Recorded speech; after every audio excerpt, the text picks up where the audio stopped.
shared a version of this recipe about 11 years ago or so. And what I like doing, I like to wash the okra or okra, whatever name you know it by. I like to wash it and allow it to air dry. Then you're gonna chop off the top and the sort of bottom little edge, and that's gonna go into the rubbish. So we're gonna toss that aside, and I've already gone ahead and prepared it. And all you're gonna do is about 1/4 of an inch. You're gonna hit that to slice. Now there are gonna be people asking, well, Chris, what about the slime in the okra? Listen, if you don't like the slime in the okra, avoid the okra, or do as the old people would do. They would cut it up, they would put it on a sheet pan and allow it to air dry for a couple hours, and that tends to take care of some of the slimy texture. But it's like, there's a saying, you can't play mass and afraid powder, and slime and okra is, we go hand in hand. That's just, we got to appreciate that. Now we will be using shrimp. So what I have here is about 3/4 pounds of small shrimp, which has been peeled, deveined, and washed with the juice of a lemon and cool water. It's already drained, and we're going to hit that a quick seasoning. And the seasoning is very simple.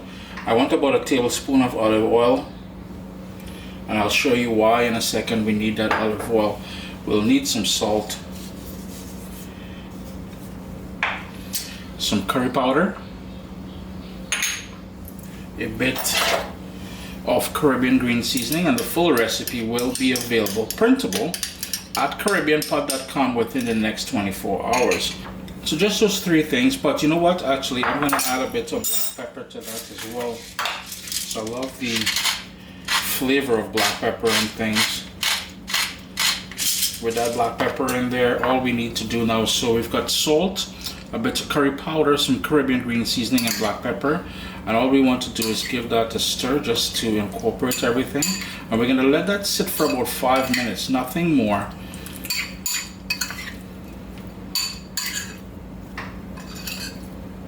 I like using a non-stick pan when I'm doing this dish, because I find that the okra, I keep having to correct myself because I know some people get all kind of weird out about it. It's not okra, it's okra.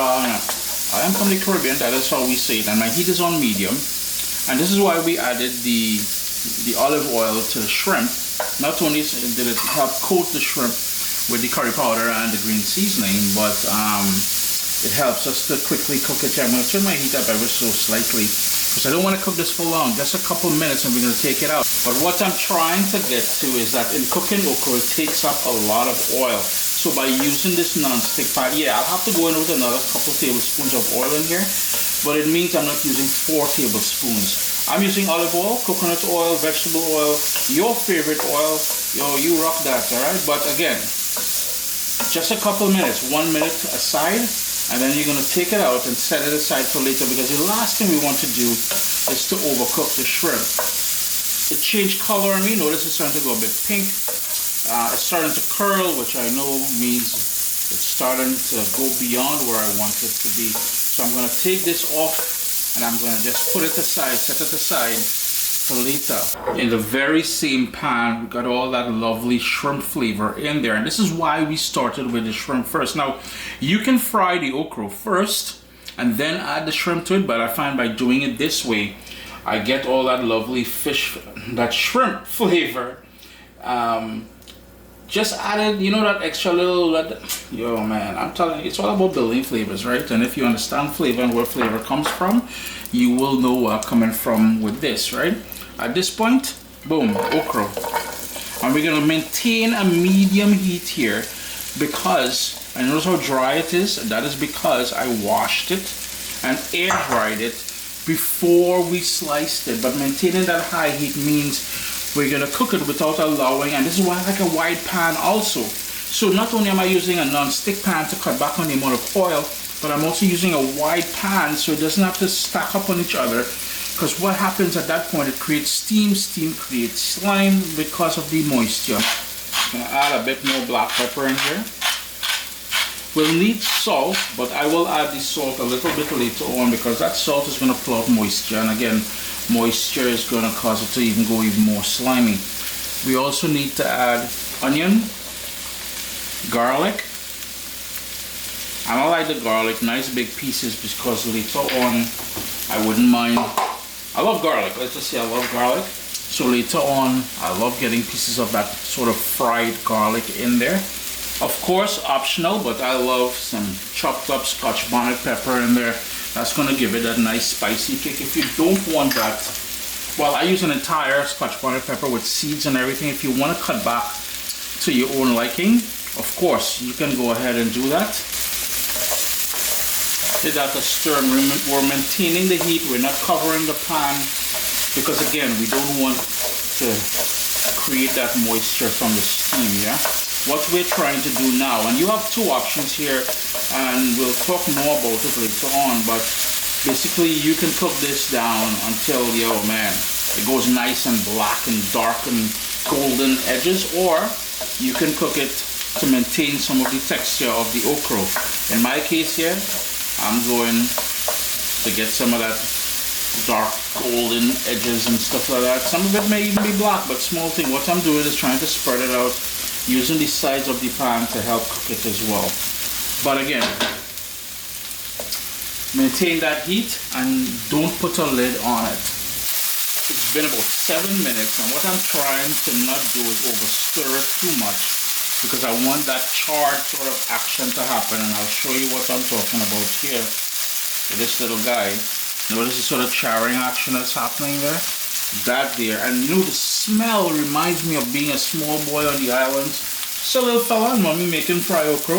And there's a sort of a sweetness that comes out when you get that little char edge on there. I'm telling you, boy, real memories and thing, yes. By the way, you'll need some hot salad roti or some bus-up shot roti.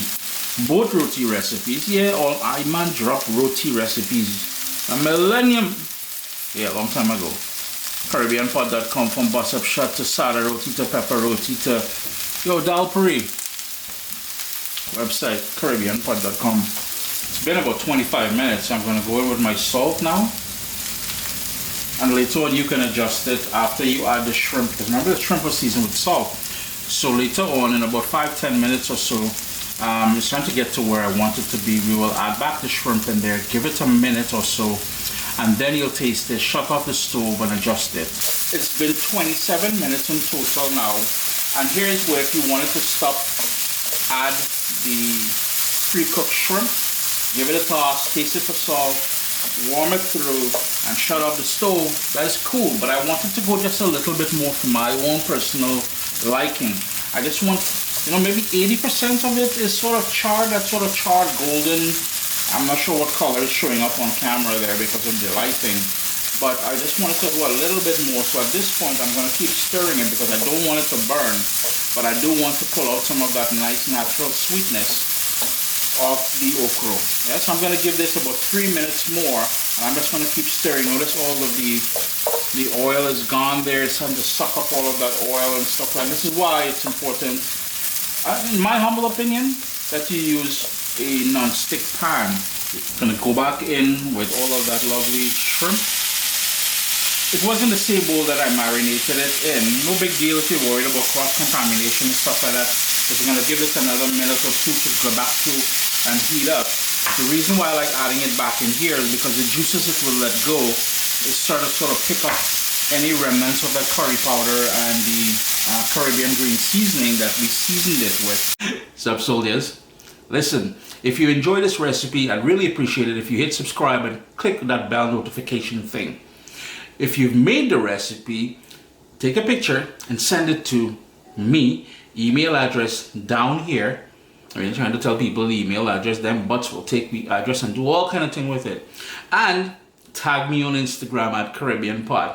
I really appreciate you guys, and thanks for being in my kitchen with me today. Irie. Give that a good mix. Remember to taste it, adjust the salt, shut off your stove, and yo, you're done. Chrissy at CaribbeanPod.com. Always a pleasure having you all in the kitchen with me. An updated version of a recipe I shared about 11 years ago. I think it was about 11 years ago. But the new version, this version, will also be in its printable format on CaribbeanPod.com. Irie. Now, yo, when my mommy would do this, she wouldn't do it with shrimp. She would typically do it with salted cod, or what we call saltfish. Yeah, man, that's just the way we just rock, yeah?